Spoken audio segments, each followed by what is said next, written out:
We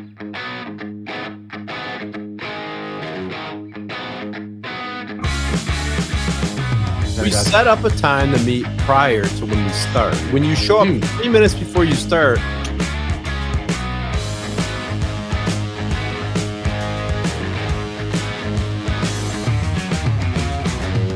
I was here. I was trying to get this thing situated. It sucks.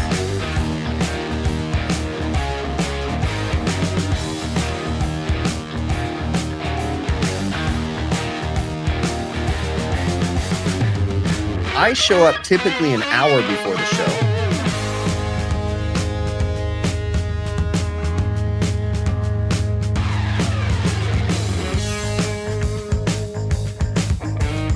Yeah, tell the people why their time is invaluable.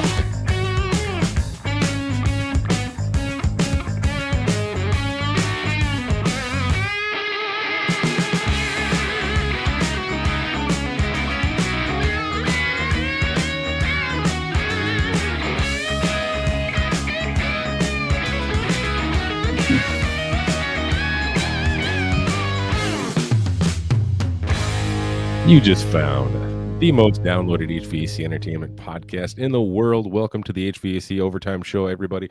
Hosted by me, Bill Russell, my best friend in the whole world, Chris Stevens, that is with a heart over the I, as always. My buddy Adam Muffet's up in the corner. And instead of Joe, we got Mr. Ty Brenneman in the house, Ty Brenneman in the house with his big little hands. How's it going, everybody? We're doing good. How long do you think it takes for Adam to figure out he's still muted? dang it, every time. I was going to say, he'll probably have to watch the replay before he figures it out. I should have just let him go. Yeah, but did you guys know I was muted the whole show? I'm like, yeah, we did. We totally did. So, Ty, you brought your little hand with you today, huh? Yeah, I brought a few, right? Got there you go. That's my favorite. Got the whole variety there, you know. Got the paw. Guess we need to pause. I never seen that one. That's funny. Those are perfect, by the way. Like you have like the most serious epic video, and then like just this little plastic hand comes in and be like points here, and it like makes you chuckle, but then gets to the point, literally. What's up, Ryan? You're right. Joe does hate guests, by the way. He hates all of our guests. But I will be honest, it does fit. It works out very well because I like square things. I don't like 5 in a screen. So my opinion, Joe does the ultimate sacrifice, and he sacrifices his time away from the show to let our guests have the spotlight for the night. But your definition of a square is a little different than my definition of a square, because I think this is more of a rectangle because it's not 4 equal sides. I think you're a rectangle. No, something like that, maybe, you know. I just wanted to point out that you're kind of being an idiot, but you know. What's up, Tom? We're just gonna ignore Chris right now. Randy Ravioli. Oh, did we address the elephant? That guy, I'm 99.9% sure that guy Tom emailed Leon. Oh, let's context, Chris. Context. Yes. Let everyone know. That guy Tom. Well, you guys got to give it. I just know him as some drunk ass guy that used to call the show. Yeah, so we used to have anyone that's watched for quite some time. There was a time and a place where we used to have a Google phone number. We would accept phone calls and we would chat with people. We would have contests and this and that. But then like eventually we got rid of it because things got a little creepy. We had a couple weirdos call us up and it just got weird and mostly weirdos. Yeah. So it turns out a lot of you guys are freaking freaks. Yeah. The ones that have the guts to like call in. Yeah, you guys might need some help. Rest of you guys are all right. But there was a dude, his name was Tom, and we called him that guy Tom. And I think he's probably watching right now because he started emailing. But yeah, I think he still watches. If you are watching, apparently from the indications of the email, it almost seems like he's been watching the whole time.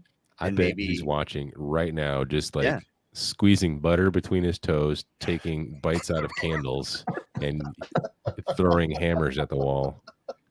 We're definitely going to have a segment. We're going to round up a phone number again, and we're going to have a phone number for that guy Tom to call, and we'll definitely catch up on where he's been. Maybe he's been calling that number. Like, can you imagine if there's like 700 voicemails on that number? Or what if somebody else has that number and they just get ransacked by these phone calls from this guy, and they're like, I don't know, like my husband killed himself because all these phone calls, we don't know where they're coming from. It's just this guy. He won't leave us alone. Oh man. That's Oh, man. amazing. I At hope least- you're doing well out there, that guy, Tom. Yeah, I hope so too. We're gonna have you call in maybe in the near future. Probably never, but something like that. We'll have him as a guest one day. One day for sure. So, Ty, what is up, man? How you been? I've been great. This summer, I swear, has been the hottest summer ever. I think, or Not maybe it's here. just the oldest I've ever been. I don't know, but it was it was certainly a tough Maybe summer you're just for weak me. and frail, and your blood isn't Yeah. getting where it needs to be. That's probably it. I'm But how? pretty Like, sure. That's no, it. I think it's because you're getting older. Because you literally came from Las Vegas, Nevada, and now you're in Texas. I guess you got humidity in Texas, so that is a little bit different. So that's going to make it different. But yeah, you're used to the high temperatures, though. So Yeah, I lived without air conditioning in Las Vegas one summer, I didn't know and that. yeah, But I lived in the when you were truck. traveling- Yeah. Yeah, when you were traveling, I guess that. Yeah. Oh yeah, when you're living a more of a nomad life, would you say? yes. Nice. Oh, that was the life. That's like when I first kind of ran into you. I was somehow you were popping up on my social media feed. Excuse the dog behind me that's I was whining. gonna say, what is that? Is there a ghost somewhere? I think he needs to take a dump. Nice. Well, you but I'm gonna trained let him someone else well. deal with that. Go out there, dude. Go. But Chris makes those same noises when he's got to take a dump. Yeah. So, but yeah, that's about the time that I found you, I think, on social media, Ty, and I started watching your videos. You were working at a school and you started doing YouTube videos for this, just like educational videos. So, how long have you actually been on YouTube, Ty? I don't even know. I don't even remember when I first started doing it. So I I don't even know. Yeah, I would have probably stumbled across you 2016, 2017, around the time that I started Oh, making so it's videos. been a minute. Yeah. the first Thai video that I saw was your airflow video where you had the boxes, the cubic feet, and you were stacking the boxes on top of each other. I'm like, man, that's an awesome visual. I thought that was a great video. That's what we have to do, right? We have to make the invisible visible. Right. Sure. But you're like all over TikTok now. I'm seeing videos like in my feed left and right that you're showing up in. And you have some awesome I don't think Randy knows what a pineapple party is.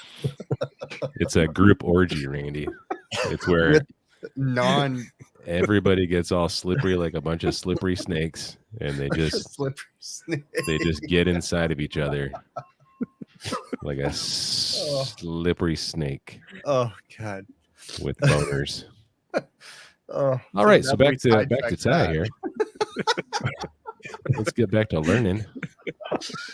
Oh shit. Yeah, your TikTok videos are amazing. You've been killing it lately in the last like month or so. Just like video after video after video. It's awesome. You know what I really, really appreciate about TikTok though is that you can make a video about a comment. Like that is because when people address things, of course, I see there's a lot of trolls on TikTok too, just like there is everywhere. But when people make a comment, I really appreciate that you can make a quick video. I've done that a few times, and it's like, boom, you can answer someone's question, and I bet you that person, like, feels like this is awesome. Like he literally made a video to answer my question. It's almost like a one-on-one experience. Yeah. That's what I like about it is somebody can ask a question, I can answer it. So it's like I'm teaching in a class. If somebody asks a question, hey, I'll answer it, and then everybody else can learn from it. So no, that part I like for sure. Yeah. So are you, I assume like you don't have a team of people, but maybe you do have some people that are helping you out with this. Is it so it's all you just making these shorts and TikToks and Well, I do have a few spare hands, but no, it's just me editing, recording, camera, lights, everything. Isn't it fun, Ty? Like, but I'm being sarcastic, but there's a dark side to social media that, when you have content and stuff, don't get me wrong, I'm not complaining, but there's a side that it's like it consumes you, and you're just like, oh, something. But the pluses outweigh the negatives, when it's like when you get to put good content out there and that someone's getting something from it, that makes it worth it, but it does drain you sometimes too. Absolutely both. So it's cool when you meet somebody in person and they're like, man, your videos are great, because you'll have a whole like wave of negative comments. You talk too fast, your voice is bad, your spelling sucks. And I'm like, yeah, I suck. And then you'll meet somebody like, man, your videos really helped me. And I'm like, say something, because I need something to balance out that negativity. So do you ever find yourself like a lot of YouTubers or people on social media, like they sort of get hung up on numbers when they start to like watch the growth of the whatever platform they're on. You ever find yourself looking at the numbers and just being like, man, I have no clue what my numbers are right now. I don't know how many followers I have. I don't know how many. that's I the don't best know. way to do it. Good for you, Ty. I've finally gotten to that point where I don't pay attention to my numbers anymore, but it took me a while and it was very difficult and it consumed me, you know, like where I was just like, and then YouTube came out with this ranking system. That was the worst thing. Oh yeah, they came out with a ranking system that ranks your video that you just uploaded, compares it to your last video. And it's like, it doesn't make sense because YouTube got rid of likes or, dislikes because they didn't want to hurt people's feelings, but yet they put this ranking system for creators that makes you look at your stuff and you're like, my video is not as good as the last one. Why? I had to stop, just stop paying attention to it.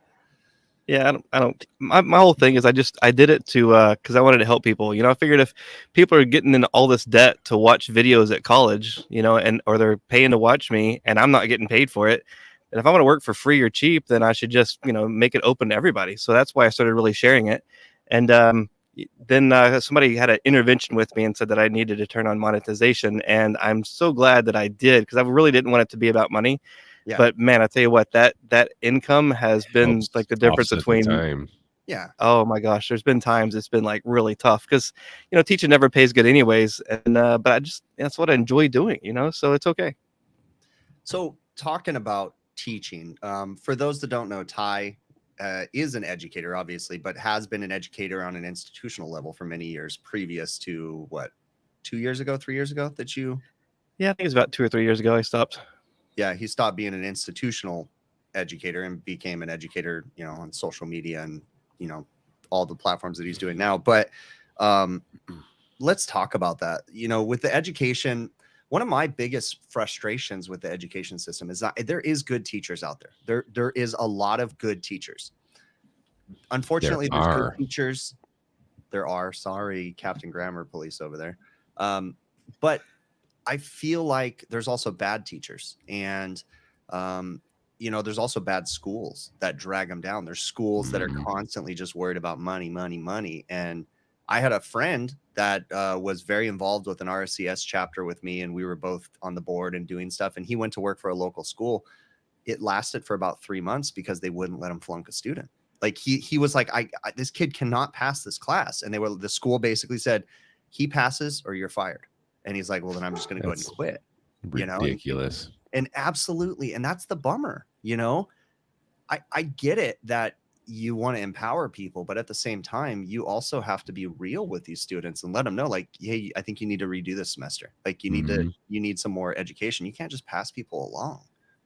Well, my thing was it's just dangerous when you get somebody that, especially these fast-paced courses, you're just trying to push as many people as fast as you can. Some people like me, I need more time to absorb information sometimes. And you have people that are not getting electrical, they can't comprehend not putting their hand in the electrical or not putting their hand in the blower motor, or they still can't comprehend how to take the gauges off without getting liquid on their hand. That's a safety issue. I'm not trying to hurt that person. I want them to have more time in the program. So retake the class, get it again, instead of just putting them out in the field. 1 day for gas furnaces, like that's all you're doing is causing danger, not only to the people, but the public out there. And so it's a super huge issue. And it definitely just drug me down and down and down. And I had, I couldn't sleep at night, and, I'm trying to always balance, what's the right thing to do here, and it's just really negative. It was a really dark part of before I finally had enough. I was like, I'm not going to do anymore. It's very dark, get very dark.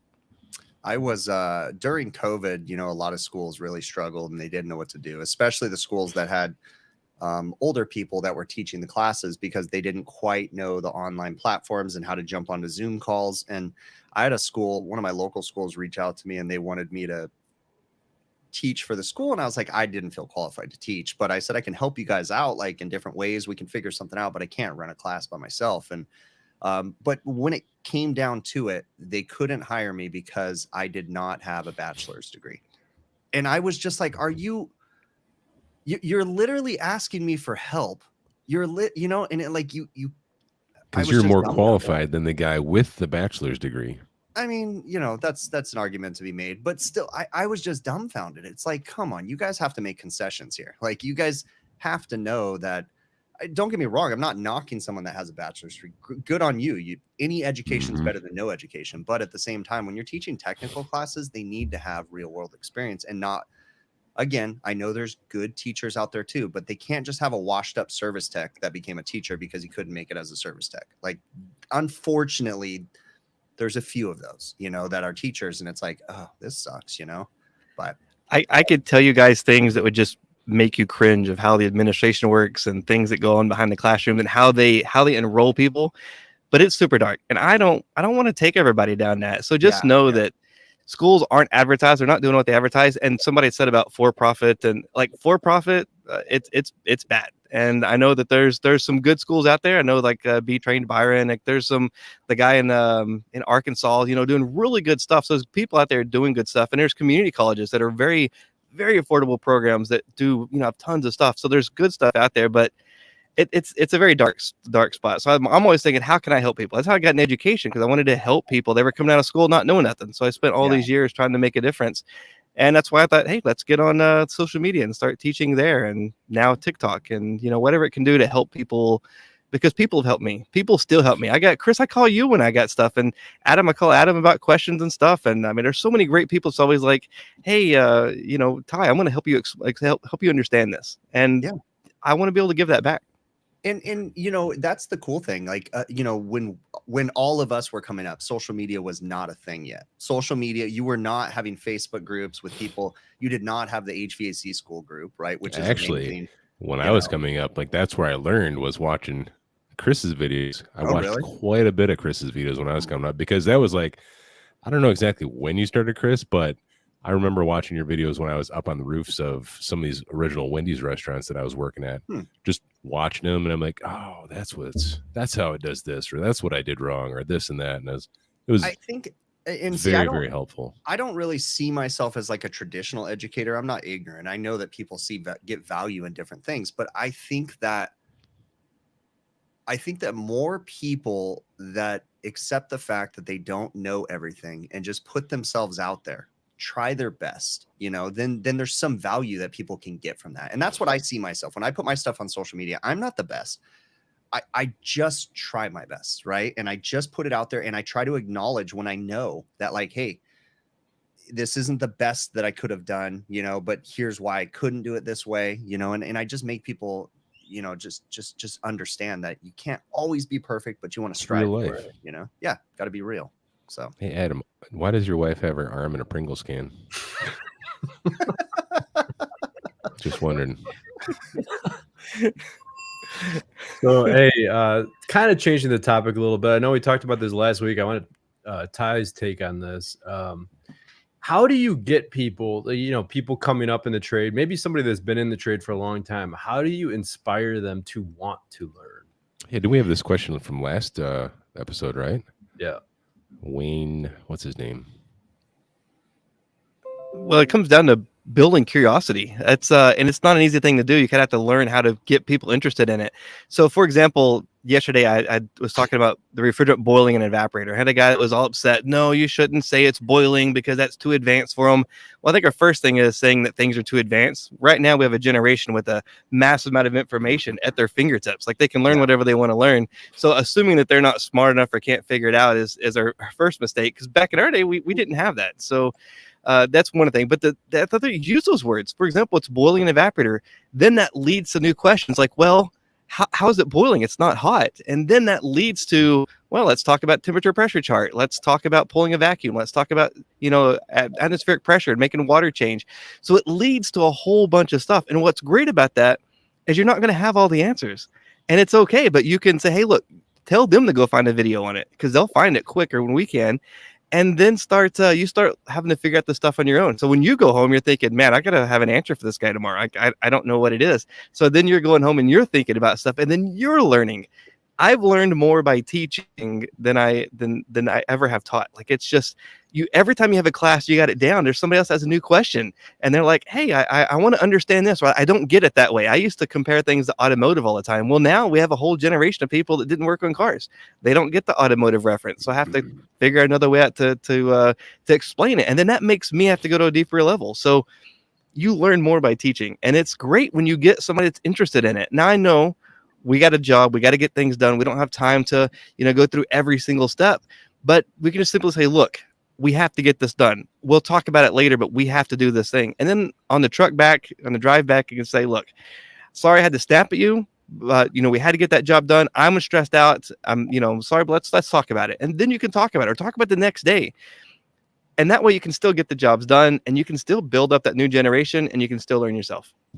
Yeah. I also encourage people to, just what someone will say, what's a new piece of advice for a new guy getting in the trade is know when to ask questions, know when to keep your mouth shut, know when to just focus.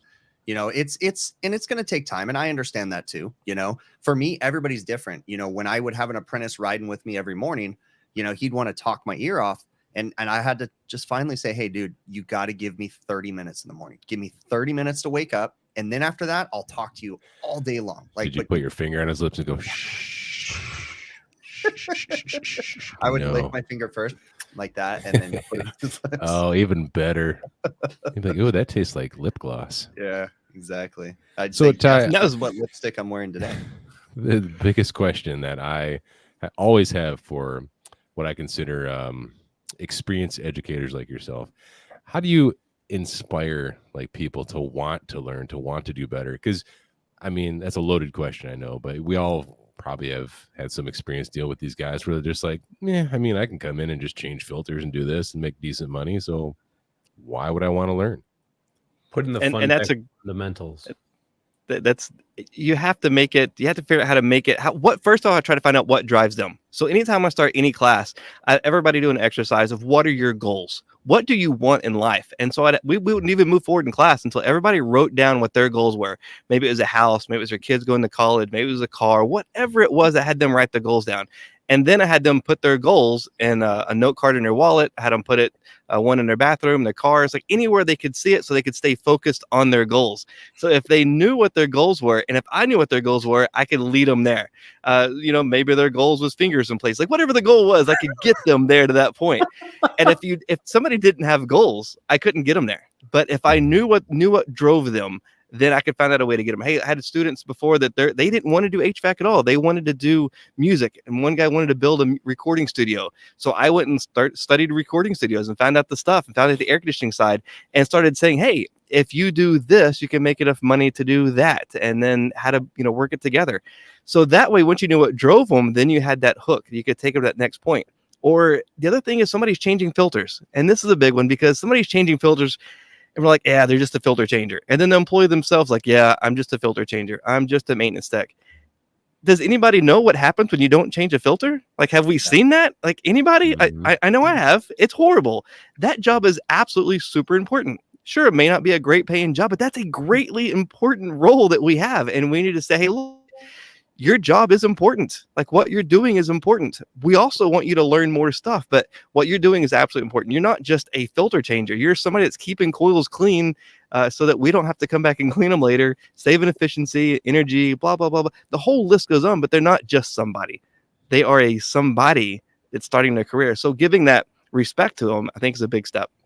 Two things. I literally just have a video. That's the compressor right there that I released yesterday because the filters were plugged up. I was just going to mention your video where you're like knocking all the sand out of the filters. Yeah, knocking all the sand out of the filters. They were completely like a dust plugged cloud. Up. Just the AC had no safeties on it. Right, it didn't have low pressure controls. The compressor never shut off, and when I cut that compressor open, there was absolutely no oil in it. So now my stomach dropped, thinking, "Where's all the oil?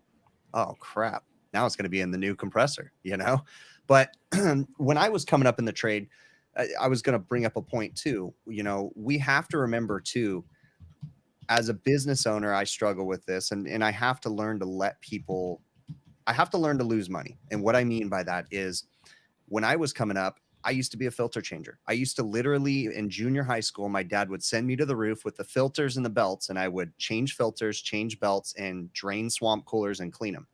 And in junior high, I told my dad, I don't want to do this. I hate this job. This is miserable because it's 110 degrees outside, and all I'm doing is sitting on the roof, oiling sleeve bearings, spinning swamp coolers, cleaning, and it was just miserable. But later on in life, I decided to try it again once I was out of high school, and I became I loved it. I got into it because I got to do more technical stuff. So one thing that I do is when I say you have to learn to lose money is when I have an apprentice, I let him get his hands dirty. Let him, to a certain extent, like, hey, do this. Get your fingers in there. Yeah, it's going to take some time. It's going to waste. Stop with that. But hey, come on, man. I'm on a rant here, dude. You got to let me go. My fingers. I'm sorry. Did you see the comment? Wait. We got to highlight the comment from Jason Johnson.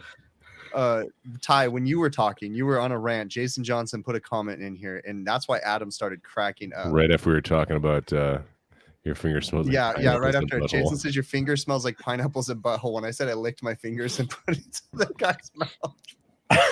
Oh, see, God. You guys in the chat, this is why we can't have a serious show. Exactly. You guys are ruining the show for us. Right. I would say, hey, the best show that we've kept on the rails ever was probably the Craig Migliaccio show. Yeah. That we did do pretty good keeping that one on the rails. That's because we couldn't really say any swears because he would just leave, I think. He wouldn't leave. Craig's pretty cool about that. No, it was I think probably because we were just ignoring the chat. There's probably so much craziness going on. Yeah, probably.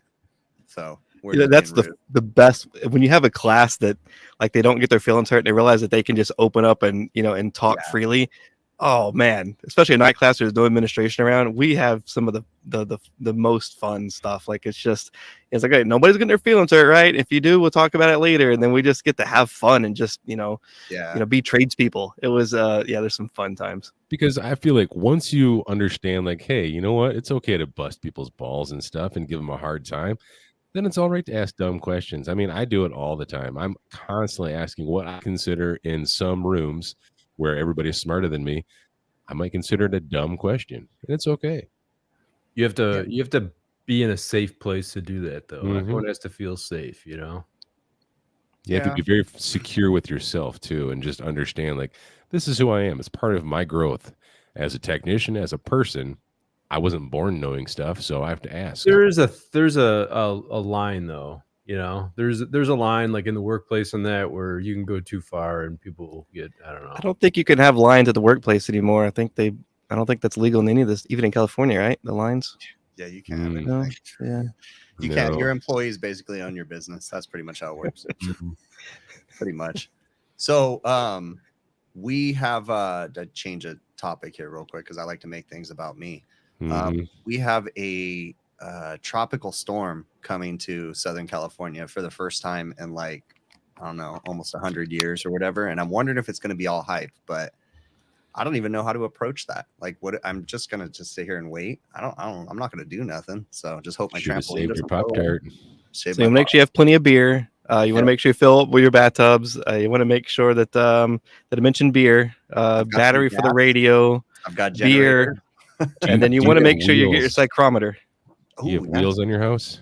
No, I don't have wheels on my house. You're fine. You're gonna be fine then. But take your psychrometer out there and get some measurements. Like, let's see what's happening. I'm gonna take my vane anemometer out there and I'm gonna get some wind speeds. Is what I'm gonna do. It won't be in vain. It'll disappear. Watch the movie Twister. Best documentary ever. It'll tell you exactly how to prepare for it. Okay, so Twister, Spaceballs, Blazing Saddles. Young Frankenstein's up there too, but Twister, oh my gosh, I can watch that. Is it Day After Tomorrow? The one where the freaking cyclone hits the entire world or whatever. Oh yeah, that's another one too. They're so corny, they're so stupid. They're just so awesome. Sit down. Twister, I love watching that because Bill Paxton and his overacting, is just amazing. That and all the errors in that movie just are so hilarious. Real quick, while we're on this subject of movies, I have to point this out. Something that happened in our super secret chat this week. We found out that Adam is now the grandpa of the group because he fell for one of Chris's subtle pranks. Chris, you want to lay it out? Give me a hint, because remind me. So it was just like a random back and forth that me and Chris were having. You were not allowed. Yeah. And then Chris goes on. He's like, "Yeah, back in high school, you finished." Back in high school, I said something along the lines of, "Yeah, we weren't allowed to dance in my town." And so I said we used to have to go to the town next door, the county over there, to dance. And we weren't allowed to do any of that stuff in school, so we couldn't have school dances. So we'd go have a big dance, and there was fights, and there was different things that happened at the dance, and then I don't know, we're just kind of joking around, and Bill says something like, "Oh, that's funny. Like, I bet your feet were loose," or something like that. And then Adam, like a half hour later, comes into the chat, and you can tell that he's catching up to all of our voice messages. And then he just, this random message goes, dude, that's not real, right? You weren't allowed to Are you dance in your serious? dance? Like You they wouldn't couldn't let dance? you dance? But it was like 100% serious. Like It was so real. Like he so genuinely serial. thought that I You guys wasn't like, hey, how? That was from the '80s, Chris. Come on. Like in my message, I even said the word footloose. Like my Yes. response was like, man, Chris, I can't believe they did that. And blah, blah, blah. And I was like, footloose, step on a goose. And Yeah. I was like, that Oh. would have gave it away, but nobody listens to my messages. Oh my so I gosh. guess. I was dying. I called my wife. I called my dad, and they I were like, called what's the so preacher, funny? I'm I like, called the town barber. Adam thought I was serious when I said I couldn't Oh, dance in man. my high school. I wrote This is that not a down in safe my place diary for as me one right of the best days ever. No. Yeah, that was amazing. Yes. Yeah. Oh man. That was great. So, what's the plans for you in the future, Ty? Like, Do you Well, think that far ahead? Yeah, we're just in kind of survival mode. My biggest thing to have next is in October we're going to the ACCA, so I get to speak there about Generation Z. So super excited about that. Ooh. Like I mean, that's just like a life event, right? Getting to go to ACCA and talk. I think that's, I don't know, I thought it was super awesome, so that's cool. Today I get to be on the HVAC Overtime show, so that's super awesome. Those guys are really cool. And then Probably better than the ACC Triple H, right? Yep, oh yeah, we right. get to have fun. 100%. And then you know, I should have some money coming in next week, so I'll go buy some groceries. That's, you know, good. I've gotten addicted to eating. Yeah. So That's okay. yeah, I mean, plans. What- We're going one to question. Florida. Oh yeah, Florida. Yeah. Sorry, I didn't mean to interrupt. No, go ahead. No, what's your question? I was gonna say, what's like the next generation going to be called? Because we're at Z yeah, Are they we gonna gotta start over? over. A Alpha. Alpha, so they're going to Alpha. start all over, and then we're going to work our way through the however many letters are in the alphabet. Boomer Yep. Juniors. Yeah. Is that a Can we thing? do double alpha, double beta? I don't know. No, by then there'll be another great flood, and like they'll be rediscovering things. But like, did you guys hear about these pyramids? And we'll be just rediscovering all this stuff. Not even know, like a couple rediscovering. They're just going to generations. find our houses buried under 500 feet of dirt, Mhm. and then they're just going to be stone cavemen walking around again. Yep, pretty much. To answer Grace Koresh question, man, Craig is incredible. He is so multi-talented. I felt so inferior hanging out with him because he's just so smart. He knows stuff. He's so organized, and I'm kind of random. You know, I'm just like here and there, and it's not just him. He has a whole team of people, and everybody was like happy to work there. They had meetings, and it was like wasn't like a drag. Like people were actually talking about stuff they did. It was positive and uplifting, and you know, all the things it takes to make that whole entire machine run, and then all the stuff he's involved with in the community, and then, you know, hanging out with his family and seeing, like, you know, he carries his family like this high priority. It was just I was so exhausted when I came back because he was just like go, and I'm like, man, I'm out of shape because I'm tired. When I came back, I slept for half a day, I think. But it was, I mean, just so genuine. Like you see him online and, you know, get to hang out with him. He's just an awesome guy. And we've been friends for a while and we talk all the time, but, you know, just seeing how all those little operations go and, you know, I don't know, it was just super awesome. I had such a little great bit of time. time that I've spent with Craig. He genuinely is as nice as you think he is. Like, and then some. Like, he genuinely is. some. He does care, and his entire team. Brandon, really awesome dude, super nice. You know, they're just the whole group. They are very, very cool people. You know, we've been talking a little bit about this past week on our super secret chat about overall positive mindsets and kind of being mindful of the energy you put into the world, as far as like constantly having a cloud of negativity over you or constantly being positive, you know. And like I am, for the most part, usually I would say I vary on the negative side, you know, and I'm working on that. And man, I don't know what it is, but when I get around these people that just have like this, it's so easy for them to just be positive. It's just like their default is positivity. I'm like, how does that even happen? That's this guy right here. I know, like, I don't even know how it happens. Like, 100%. I want to just like rub you on my body like a balloon and see if I can get some of that static It positivity. wasn't me that said it. Last time we did that, the police came, you know, so we can't do that That's 'cause we again. did it outside. Next time we'll get an Airbnb with the curtains closed. Excellent. It'd be like Velcro when I have my beard and I'm all stuck to your chest. It's getting weird. Oh, man. Oh, God. You know, it is what it is. You can't change any of the outcome. And if you Have you ever you've seen NASCAR? I got to drive in a NASCAR, what's that? I don't know, some famous NASCAR guy. I got to drive the NASCAR track, and it was so cool. And I had to go through this whole school and class, and they tell you that when you're doing this performance driving, you have to look in the direction you want to go. So you're going to come up right up next to the wall. You don't look at the wall because you're going to crash into the wall. You don't look at the other cars because you're going to crash into the cars. So you have to focus on where you want to go. And so I thought, that's life right there. Focus on where we want to go. And then which is bigger, the windshield or the rearview mirror? The windshield. That's a question. There we go. Because where you're going is more important than where you've been. So that's the big thing is like, everything's there. We can look at the wall. We can look at all the negative stuff. We're just going to drive into it. So we have to stay positive. I'm not positive all the time. I try to be, but every time I start going negative, like it doesn't do any good at all. Like there's no benefit for that. Like when I was working at the school, it was going very negative. I was pouring my heart and soul and hours and everything into the school, and it just wasn't going good. And that's when Perla came along, and she literally saved my life, And so I've always tried to be very positive, but yeah, it can get you down. So sometimes you have to either acknowledge it yourself or somebody else comes in and has to be able to change you. And so Perla's been amazing. I mean, she left Las Vegas, she left her house, everything to bum around the world with me. Like we literally live in a barn when we're here, and she's, loving it. Like we're talking about coming from Vegas to rural Texas. I mean, it is a huge culture shock. And she's just, supportive all the time. And anytime I start getting negative, she'll remind me, it's like, hey, that's not the Ty I know. And I'm like, you know what? You're right. And so just, I want to help people, and talking about negativity, nobody cares. Like you can talk negative and people just eventually stop talking to you. But if you're staying positive, people want to hear that, and they need that. Man, the world today, I mean, I think it's always been the world, but there's always so much going on. I can't change that. I can talk about it. We can get into it, but man, let's look at the positive stuff out there. If I start looking at me and thinking about my spelling's bad and my voice is bad and I talk too fast, I could just, it doesn't end. But I can say, hey, look, I can help one person. If I can help one person understand, what this piece is right here, and it helps them be a better tech, then awesome. That makes me feel better. And then, and hopefully they'll go tell other people. That's how we change the world. Just helping people, being positive. And I think that, you made a great point that, your wife, it could be your significant other. And if it can even be a friend, like, just someone that can then catch you, when you're falling or when you're going down that negative path, having a support group, someone around you that you can bounce ideas off of, and they can say, nah, that's probably not the greatest idea, or that sounds good.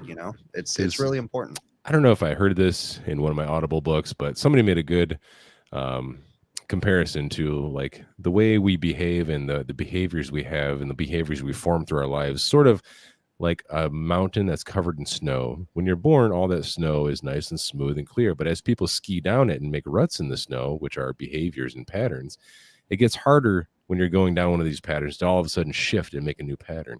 And if you can somehow, like, I don't know, smooth out that snow or whatever through meditation and behavior correction, you can change some of these like behaviors. For me, it's the behavior and pattern of always being negative.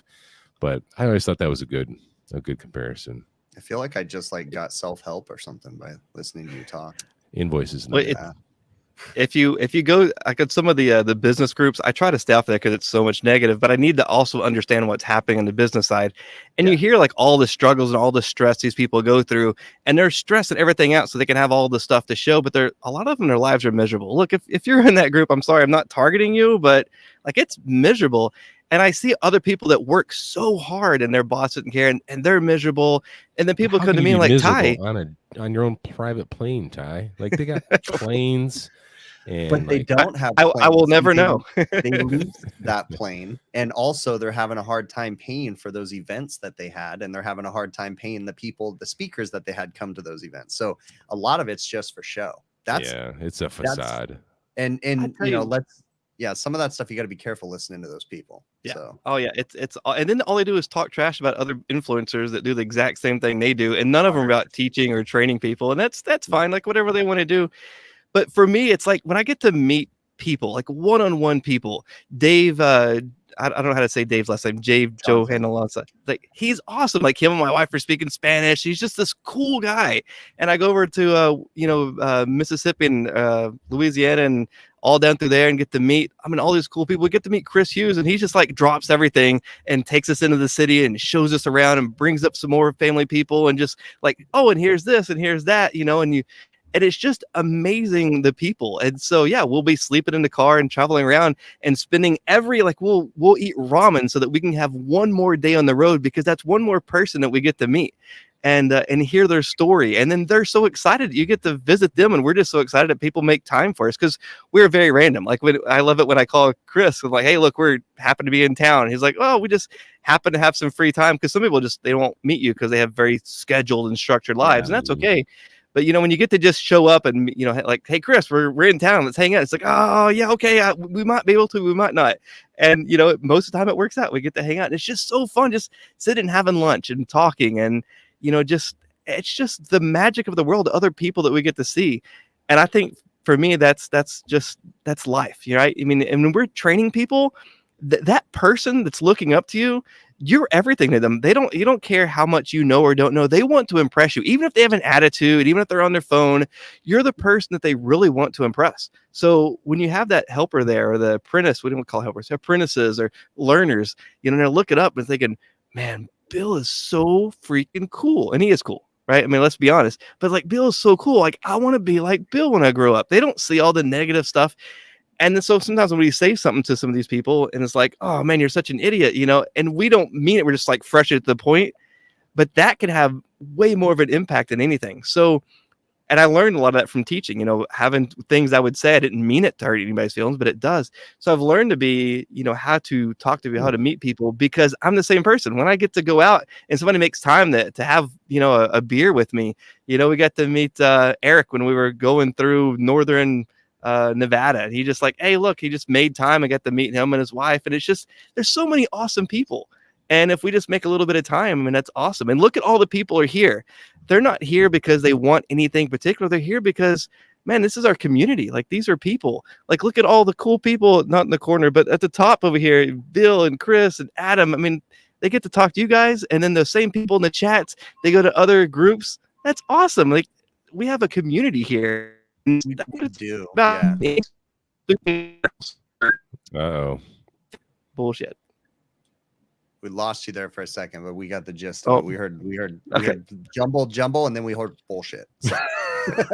Too much positivity coming through. Yeah, too much positivity. The internet was shutting you down for a minute, but you're back. So I would say too, one thing that we've talked about before is that it's kind of cool because we have a very unique trade, right? And we have very unique stresses that we have, and we have very unique problems, and our minds are very focused on what we do a lot of the time. So it's very difficult to find someone that can relate to what we do.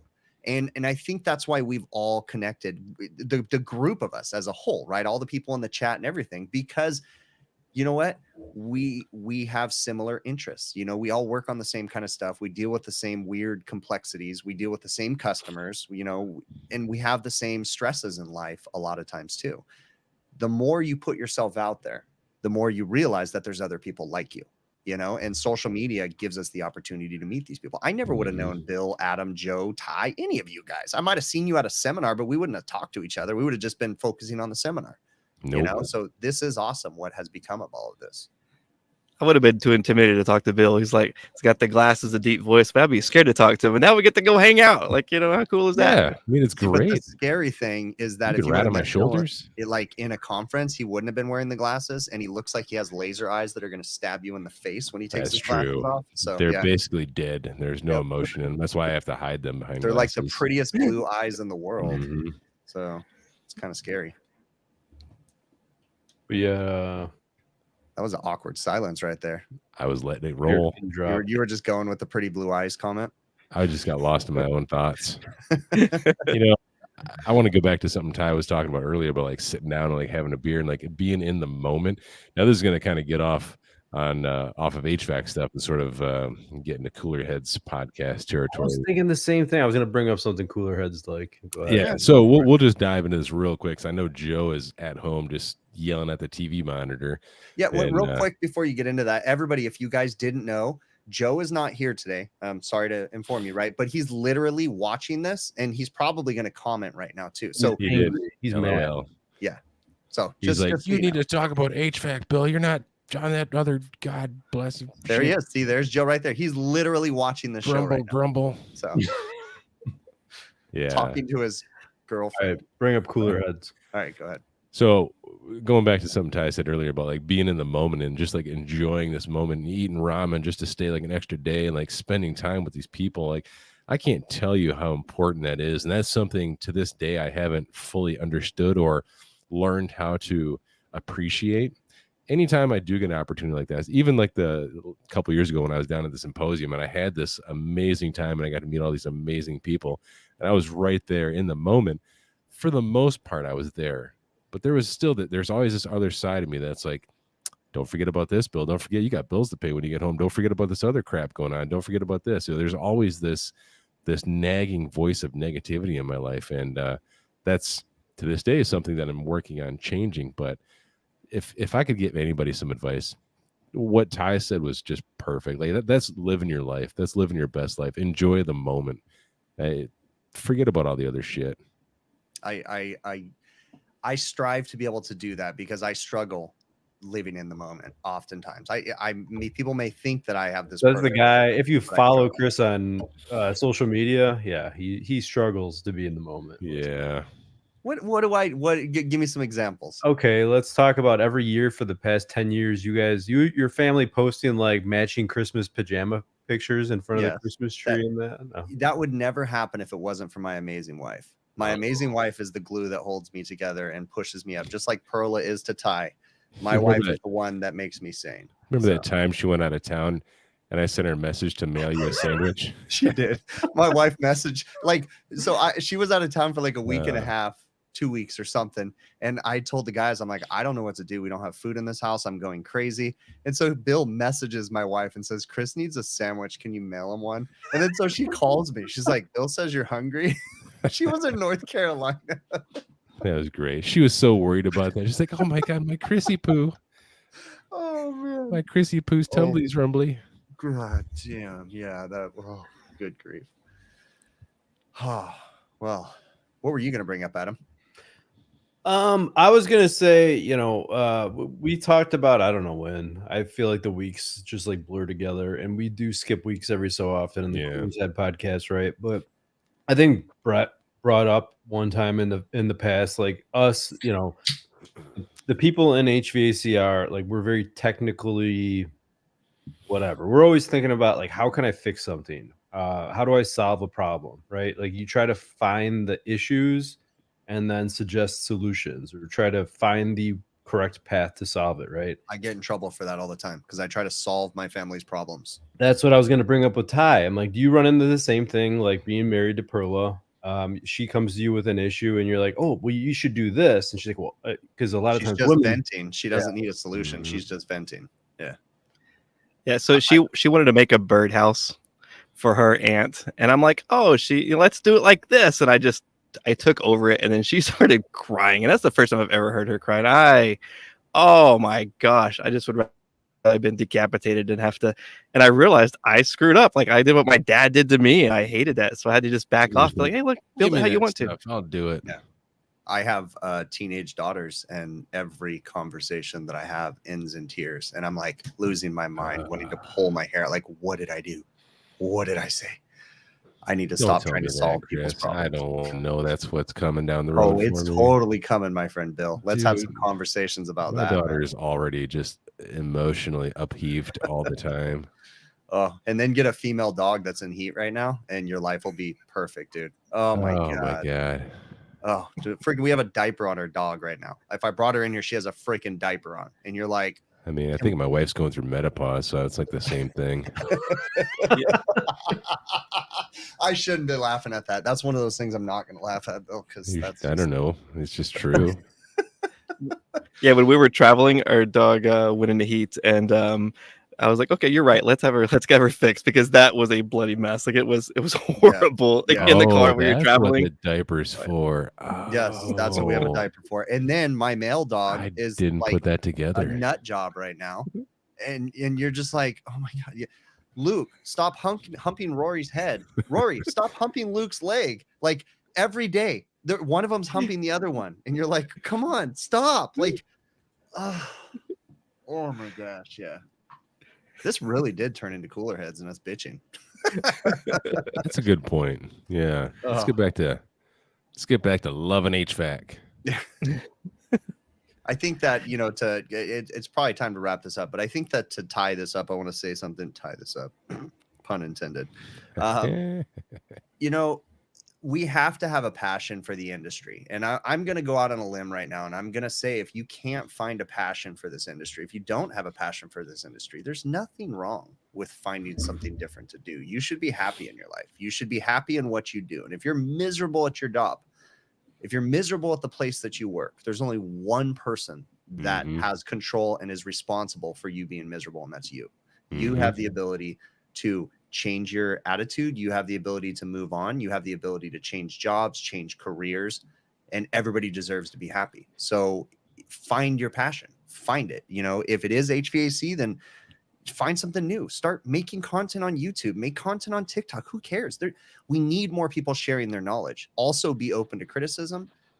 Be open to knowing that you're not always right. Yeah, you only get one career essentially in your whole life, like for sure. Find out what you really like to do early on and then just ride that out. And there's also nothing wrong with changing careers later in life. There's nothing wrong with it, as long as you can do it in a smart way and you can support your family and stuff the way you need to. Like, there's no reason to be miserable at what you're Chris doing. is trying to get all the dead weight out of HVAC right now. 100%. No, but I see people and sometimes people are so bitter, and it's like there's no reason to be bitter. There really isn't. Like, just it is a tough job. It can be a super stressful and a really difficult job. And that's why I think a lot of the social media stuff where we can relate to other people, that go through the same experiences. You're right, Hausch. It is everybody else. With Hausch alone, it's everybody else's fault that he's miserable. I agree with that. So, Ty, I don't know. Do you want to, we talked about, what's your TikTok channel called? It's literally yep. It's right there. Love the number 2. So yeah, it's and like I say, that the only thing that I get, it's the only thing that I have this monetized is YouTube, and those are longer content. The TikToks are just like fun hobby, and that's where a lot of people are. So I figured if I go there to get the word out to people, then hey, that's where I need to be. Yeah, and also too, if you just search Ty Brenneman TikTok, it'll come up too, Ty, because I did that recently the other day. I was like, what's Ty's? Because I'm subscribed, but I couldn't remember, and it's like Ty Brenneman TikTok, boom, love to HVAC. There it is, right there. So. And if you're members in any HVAC groups on Facebook, like Ty is in a lot of them, and like you see like somebody ask a question, and then Ty posts like a 2-page answer with very technical, like awesome, with all kinds of resources. Graphs. Like, man, he has like all. I'm learning. Anytime I see you post anything, I learn something every single time. Like, damn. Let me ask you something, Ty. Do you have the links to all those PDFs that you post all the time, like in a notes app in your phone? Or just like on your desktop, so you can just like click, click, click, click. No, because I since I have ADHD, I have 2 computers, and they have, each browser has 2 different open, and then I got 4 different browsers with probably like 200 something tabs, and so eventually my computer just reset on its own. I'm like, yay, because I can't just do it myself. So no, I usually just I just search it because I know how to find it quick, so I just search it and pull it up, and I got files on my computer that I can pull stuff up. So I just kind of know where it's at.